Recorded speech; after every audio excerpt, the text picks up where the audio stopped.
Samsung Galaxy S22 ultra এই ফোনটা লঞ্চের পর সবার একটা ধারণায় পাল্টে দিয়েছে অ্যান্ড্রয়েডের প্রতি।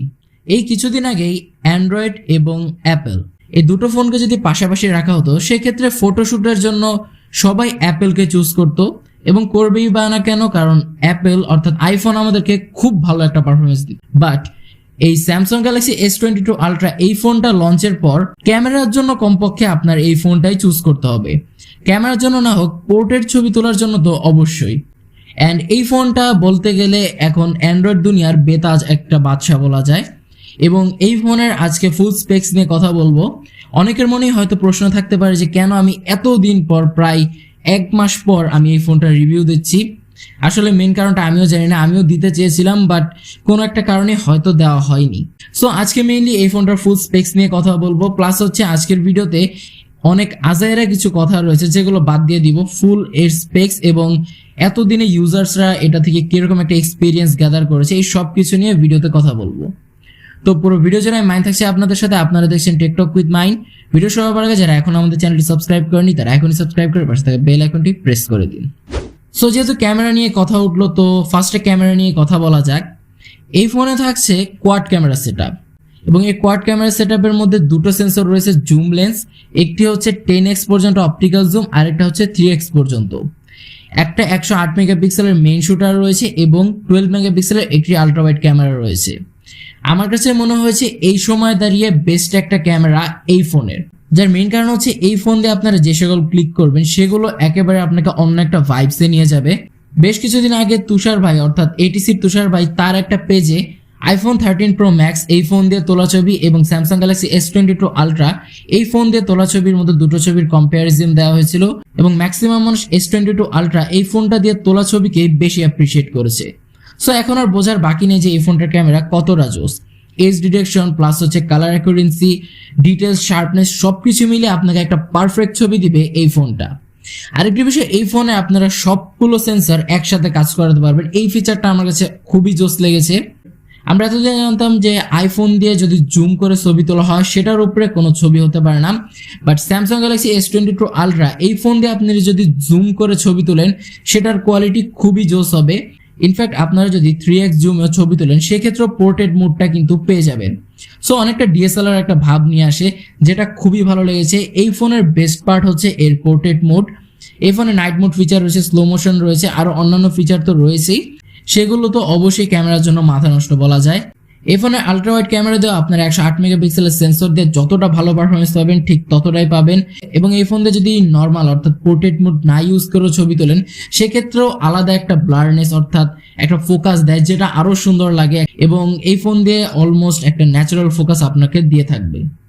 ভিডিও রেকর্ডিং নিয়ে যদি কথা বলি, এই ফোন দিয়ে আপনারা রেকর্ড করতে পারবেন 8K 24 fps। অবশ্যই আমি 30 fps-টাকে মিস করেছি, তবে ভালো বিষয় হচ্ছে 4K 60 fps এ রেকর্ড করতে পারবেন এবং এই ক্যামেরাতে কিন্তু OIS এর সাপোর্ট রয়েছে ভাই।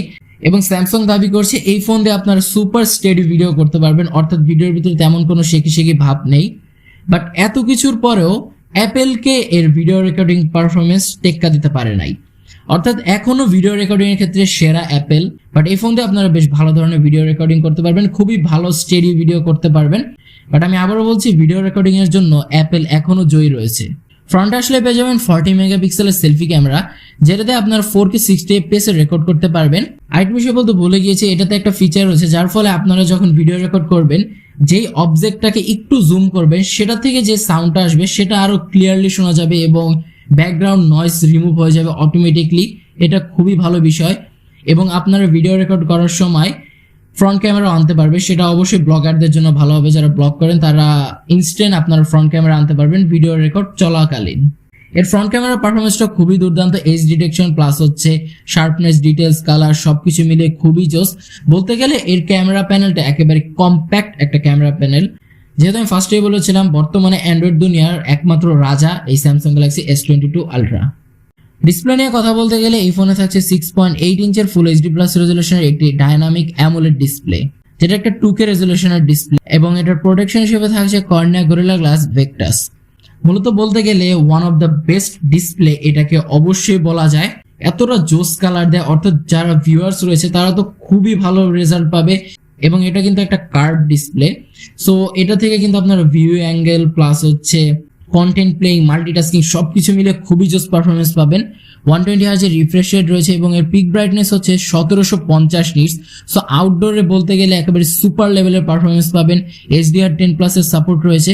সবকিছু মিলে এর ডিসপ্লেটা একেবারেই মাখন। তো এবার বলিনি, এই ফোনটা ফুললি অ্যালুমিনিয়াম ফ্রেম দিয়ে তৈরি এবং এর পেছনে গ্লাস ব্যাক রয়েছে, যেটা তো কর্নিয়া গরিলা গ্লাস ভেক্টরস রয়েছে এবং এটা বেশ শক্তপোক্ত। সো পেছনে এবং ফ্রন্টে দুই জায়গায় কর্নিয়া গরিলা গ্লাস ভেক্টরস আমরা দেখতে পাচ্ছি। এই ফোনে রয়েছে IP68 dust and water resistant. So বলতে হয় ওয়াটারপ্রুফ একটি ফোন। এবং স্যামসাং দাবি করছে এটা স্ক্র্যাচ রেসিস্ট্যান্ট এবং এটা সত্যি। এর পেছনে কোনো প্রকার স্ক্র্যাচ কিংবা হাতের ছাপ পড়ে না, সেটা খুবই ভালো। এই ফোনটার ওয়েট নিয়ে অনেকেরই সমস্যা থাকতে পারে, যেহেতু ফ্ল্যাগশিপ লেভেলের ফোন এবং এখনকার সব ফ্ল্যাগশিপ ফোনই বেশ মোটা এবং হেভি ওয়েটের হয়ে থাকে, এটাও তার ব্যতিক্রম নয়। এর ওয়েট হচ্ছে 228 গ্রাম এবং এর থিকনেস করা হয়েছে 8.9 মিলিমিটারের। মূলত আমরা iPhone 13 Pro এই ফোনটার সম্পর্কে জেনেছি, এটারও ওয়েট খুব একটা লো নয়, এটার ওয়েটও বেশ ভালো। সো যেহেতু ফ্ল্যাগশিপ ফোন সেহেতু কিছু করার নেই, বড় একটা ব্যাটারি রয়েছে এবং এই ফোনটা চিকন করার কোনো উপায় নেই, যার মেইন কারণ হচ্ছে এখানে কিন্তু S Pen রয়েছে। ও এটার সাথে সাথেই বলে নিই যে এই S22 Ultra এই ফোনটা লঞ্চ হওয়ার সাথে সাথেই বোঝা যাচ্ছে যে স্যামসাং এর যে নোট সিরিজ রয়েছে সেটার সমাপ্তি হয়ে গিয়েছে। কারণ হচ্ছে স্যামসাং অলওয়েজ টাইম তাদের নোট সিরিজে যেরকম একটা লাইন আপ বা বিল্ড আপ রাখতো, সেটা তাদের এবার S21 Ultra এই ফোনে খুব ক্লিয়ারলি বোঝা যাচ্ছে তাদের নোট সিরিজের সমাপ্তি হয়ে গিয়েছে। এই যে S Penটা রয়েছে এটা সুপার ডুপার বলা যায়। যখন আপনারা এটাতে রাইটিং করবেন তখন একটা রিয়েলিস্টিক ফিল পাবেন। আপনাদের অনেকের কাছে মনে হতে পারে যে হয়তো খাতা কলমে লিখছি, খুবই ভালো পারফরমেন্স দেয় এবং এটা লেখার সময় একটা সাউন্ড হয়, যেটা আমরা সচরাচর খাতায় লেখার সময় একটা সাউন্ড পাই। সো এই সব কিছু ছিল এর বিল কোয়ালিটির মধ্যে। এই ফোন আপনারা কোনো 3.5 মিলিমিটার হেডফোন জ্যাক পাচ্ছেন না, ডুয়াল স্টেরিও স্পিকার পাচ্ছেন, যেটা সাউন্ড কোয়ালিটি খুবই জোস এবং ইন ডিসপ্লে ফিঙ্গারপ্রিন্ট সেন্সর রয়েছে, যার পারফরমেন্স বলতে গেলে একেবারে আপ টু দ্য নচ এবং খুব ফাস্ট অ্যান্ড অ্যাকুরেটলি কাজ করে। মূলত আজকে এইসব বিষয় নিয়ে তেমন কিছু বলার নেই, এগুলো রেগুলার টাইপের মধ্যে, আপনারা একটু খাটাখাটি করলেই বুঝতে পারবেন। এবার যদি এর পারফরমেন্স সেকশন নিয়ে কথা বলি, স্টক অ্যান্ড্রয়েড থাকছে এবং One UI 4.1 থাকছে, যেটা খুবই জোস এবং এই নিয়ে তেমন কিছুই বলার নেই, বেশ ভালো পারফরমেন্স পাবেন। One UI 4.1 বলতে গেলে এই সময়ের বেস্ট না বললেও প্রথম 1-2 এর মধ্যে অবশ্যই থাকবে সেরকম একটা UI। সৌভাগ্যবশত বাংলাদেশে এর চিপসেট হিসেবে থাকছে কোয়ালকম স্ন্যাপড্রাগন 8 Gen 1, যেটি 4 ন্যানোমিটার বেসড অক্টা-কোর প্রসেসর, যার ক্লক স্পিড হচ্ছে 3.0 GHz। এটা বলার মেইন কারণ হচ্ছে এর এক্সিনোস যে ভ্যারিয়েন্টটা রয়েছে, অর্থাৎ এক্সিনোস 2200, সেই যে ভ্যারিয়েন্টটা রয়েছে সেটাতে বেশ প্রবলেম ফেস করছে কনজিউমাররা এবং যারা ইউজার রয়েছেন তারা অনেকে এই ফোনটা আবার কাস্টমার সার্ভিসে দিয়ে দিচ্ছে, কারণ সেই এক্সিনোস ভ্যারিয়েন্টে খুব প্রবলেম রয়েছে, হিটিং ইস্যু রয়েছে। এই ফোনে হিটিং ইস্যু রয়েছে বাট সেটা মানার মতো, বাট সেই ফোনে অনেক ধরনের প্রবলেম রয়েছে। 8 Gen 1 চিপসেটটা বলতে গেলে খুব একটা স্টেবল চিপসেট না। আমি শুনতে পেরেছি যে কিছু কিছু জায়গায় ল্যাগ করে। আমি শুনতে পেরেছি যে এই ফোনটা প্রচুর হিট আপ হয়, অর্থাৎ আপনারা যদি লং টার্ম গেম খেলেন সেই ক্ষেত্রে কিছুটা হিট আপ হয় এবং যার ফলে পারফরমেন্সে কিছুটা ড্রপ করে এবং এটা খুব স্বাভাবিক, হিট হলে তো অবশ্যই পারফরমেন্সে ড্রপ করবে। লাস্ট 2 বছর ধরে স্ন্যাপড্রাগন যে চিপসেটগুলো বানাচ্ছে, অর্থাৎ 888 প্লাস হচ্ছে এই 8 Gen 1, দুটোতেই বেশ সমস্যা ফেস করছে, অর্থাৎ হিটিং ইস্যুটা। এই ফোনে একটা মোড রয়েছে, সেটা হচ্ছে গেমিং মোড।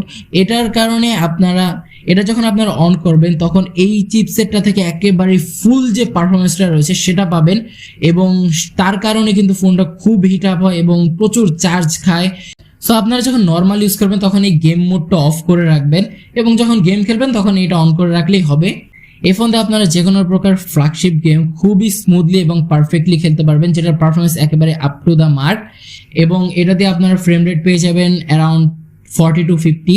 যদি গেম মোডটা অন করে রাখেন অনেক সময় 60 ফ্রেম রেটও খেলতে পারবেন, যেটা খুবই ভালো পারফরমেন্স দেয়। বাট কিছুক্ষণ পরে ফোনটা একটু হিট আপ হয়ে যায়, যেটা সহ্য করা ছাড়া আমাদের কাছে আর কোনো উপায় নেই। ব্যাটারি নিয়ে যদি কথা বলি, এই ফোনে থাকছে 5000 mAh ব্যাটারি ব্যাকআপ, যেটাকে চার্জ দেওয়ার জন্য বক্সে কোনো প্রকার চার্জার পাবেন না, বাট এটা 45 ওয়াটের ফাস্ট চার্জার সাপোর্টেড। সো আপনাদের দোকান থেকে কিনে নিতে হবে। এবং আরেকটা কথা বলিনি, 45 ওয়াটের যে চার্জারটা রয়েছে এটা কিন্তু খুব এক্সপেন্সিভ, সো একটু প্যারা তো নিতেই হবে। অবশ্য তারা যদি চাইতো 25 ওয়াটের যে চার্জারটা রয়েছে সেটা যদি সাপোর্টেড দিত, খুব একটা ডিফারেন্স হতো না। এই 45 ওয়াটের চার্জার দিয়ে আপনারা 40 মিনিটে ফোনটা 60% পর্যন্ত চার্জ করতে পারবেন এবং চার্জিং ব্যাকআপটাও খুবই ভালো, যেহেতু বেশ পাওয়ার এফিশিয়েন্ট একটি চিপসেট, সো চার্জিং ব্যাকআপটা বেশ ভালো পাওয়া যায়। বাট এর যে 120 Hz এর রিফ্রেশ রেট রয়েছে প্লাস হচ্ছে এটা থেকে যখন গেমিং মোড অন করবেন তখন খুব চার্জ ল্যাক হবে। আপনারা হেভি ইউজিং এর ক্ষেত্রে 8 থেকে 9 ঘন্টার মতো ব্যাকআপ পেয়ে যাবেন, যারা নর্মাল ইউজ করবেন তারা একটা ভালো ধরনের ব্যাকআপ পেয়ে যাবেন।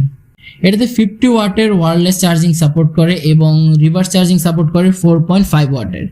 তো এবার যদি এর প্রাইসিং নিয়ে কথা বলি, এই ফোনটা যখন বাংলাদেশে লঞ্চ হয়েছিল প্রায় 20-25 দিন আগে, তখন এটার প্রাইস ছিল 1,45,000 টাকা, এবং এখন হয়তো বর্তমানে এই ফোনটা 1,40,000+ এরকম একটা প্রাইসে পেয়ে যাবেন। সো আমি আপনাদেরকে সাজেস্ট করবো কিছুদিন ওয়েট করে এই ফোনটা নেওয়ার জন্য, কারণ হচ্ছে স্যামসাং এ যে সকল ফোন রয়েছে সেগুলোর ফোনের প্রাইস কিন্তু অনেকটা ড্রপ করে, সো এটার প্রাইসও ড্রপ করবে, কিছু কমতে পারে, তখন নিলে হয়তো আপনাদের জন্য ভালো হবে। অ্যান্ড এই ফোনটা সত্যি বলতে গেলে খুবই জোস একটা ফোন, একেবারেই মাথা নষ্ট ফোন। অ্যান্ড চোখ বন্ধ করে আপনাদেরকে সাজেস্ট করা যায়, ক্যামেরা পারফরমেন্স, ডিসপ্লে, ব্যাটারি একেবারেই মাথা নষ্ট। সবকিছু মিলিয়ে অ্যান্ড্রয়েডের জগতের সেরা একটি ফোন বলতে গেলে Samsung Galaxy S22 ultra. And আজকের ভিডিও ছিল এই পর্যন্তই। ভিডিওটি ভালো লাগলে অবশ্যই ভিডিওটিকে লাইক করে দিবেন এবং ভিডিও সম্পর্কিত যে কোনো প্রশ্ন কমেন্টে জানাতে ভুলবেন না। দেখা হবে পরবর্তী কোনো ভিডিওতে, সেই পর্যন্ত সবাই ভালো থাকবেন, সুস্থ থাকবেন। আল্লাহ হাফেজ।